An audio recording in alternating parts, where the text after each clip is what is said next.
Assalamualaikum. Dalam video ini saya akan share dan kita akan bincang berkenaan dengan fundamental analysis. Saya akan sentuh secara asas dan juga basic. Okey, objektif utama untuk kita tahu, untuk kita buat analisis secara fundamental adalah untuk mengesan dan mencari saham yang berkualiti. Okey, tempoh untuk kita trade saham secara fundamental adalah medium ke long term ataupun dalam tempoh masa 2 bulan ke atas. Ini untuk mengelak penurunan mendadak sebab satu-satu kaunter jika mempunyai fundamental yang tak cukup baik akan membuat penurunan mendadak sebab adanya spekulator. Okey, ada empat data yang perlu kita ambil tahu dalam fundamental analysis. Yang pertama adalah earning. Okay, kita perlu cek company ini ada membuat keuntungan dalam tempoh 2 tahun ke belakang. Dan juga kita perlu cek adakah company ini berjaya meningkatkan keuntungan untuk setiap 10 tahunan ke 10 tahunan yang seterusnya. Yang kedua, kita nak tahu nilai EPS ataupun earning per share. Cara pengiraan EPS adalah profit ataupun earning dibahagikan dengan total share ataupun jumlah saham. Dan nilai EPS ini mestilah positif. Yang ketiga, kita perlu tahu nilai PE ratio. Nilai PE ratio cara pengiraannya adalah harga semasa QR diumumkan, masa quarter report diumumkan, dibahagikan dengan nilai EPS. Dan nilai PE ratio ini mestilah positif. Yang keempat, kita perlu tahu quarterly report.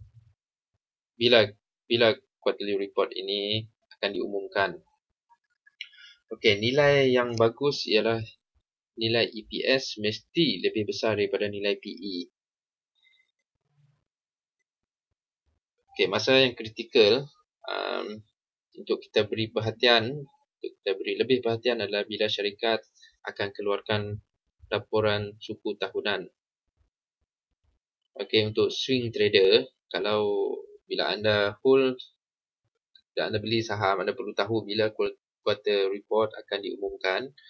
Dan sebelum quarter report diumumkan, anda perlu lihat pergerakan harga semasa. Jika terdapat signal untuk menjual, anda perlu jual dahulu saham tersebut. Signal menjual dan membeli nanti kita akan belajar dalam video-video yang akan datang. Okey, saya akan tunjuk bagaimana kita nak cek data-data fundamental ini dengan menggunakan website ataupun apps KLSE Screener. Okay, anda masuk ke website KLSE Screener. Okay, di bahagian atas sebelah kiri ada button search. Jadi anda key in saham yang anda nak buat kajian. Sebagai contoh, saya nak lihat saham CCK. Saya type CCK.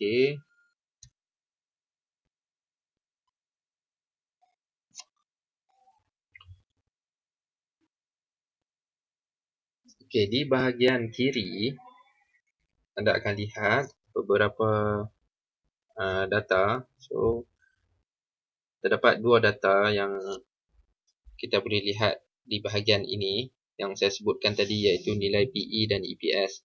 Okay, nilai PE di sini adalah 15 positif dan nilai EPS adalah 6.86 juga positif. Okay, nilai ini adalah total untuk 4 quarter report. Okay, untuk cek keuntungan ataupun nak cek company buat untung ataupun kerugian, kita perlu scroll down.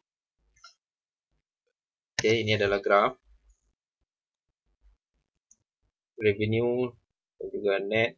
Net ini adalah net profit lah. Kalau hijau ni maksudnya membuat keuntungan, kalau merah dan arah ke bawah company membuat kerugian. So kita kena cek by quarter. Okay, anda lihat data-data yang ada dalam bahagian ini. Okay, EPS, DPS, NTA, revenue, PL. Okay, beri perhatian PL, ni adalah profit loss. Jika company membuat profit, akan tertera di sini. Kalau membuat kerugian, data yang ada di sini dalam bentuk negatif. Dan juga Anda perlu lihat net percentage. Net percentage ni dikira berdasarkan quarter report yang lepas. Sebagai contoh, kuarter kedua tahun 2017 akan dibandingkan dengan kuarter kedua tahun 2016. So, kalau ada peningkatan, dekat sini akan berwarna hijau. Kalau ada penurunan dari segi keuntungan, akan berwarna merah. Ini adalah contoh kuarter net percentage yang berkurang untuk suku tahunan ketiga dibandingkan dengan suku tahunan ketiga tahun 2012. Ini 2013, ini 2012, ada sedikit penurunan. Jadi percentage ini akan berwarna merah. So, anda boleh semak dekat sini. Kemudian, jika anda nak search dan nak screen saham-saham yang mempunyai fundamental seperti yang anda nak, anda perlu pergi ke bahagian screener, di bahagian atas bahagian screener. Okey, anda masukkan data-data yang anda nak. Sebagai contoh, saya nak screen saham-saham syarikat yang mempunyai nilai PE 1 sehingga 20, EPS yang mempunyai nilai 10 sehingga 20. Dan kalau anda nak masukkan harga saham, anda boleh masukkan minimum harga berapa yang anda nak dan juga maksimum berapa. Contoh, harga 50 sen sehingga RM1. So, anda masukkan dekat sini. Kemudian anda perlu tick syariah compliance. Dan anda klik screen. Okey.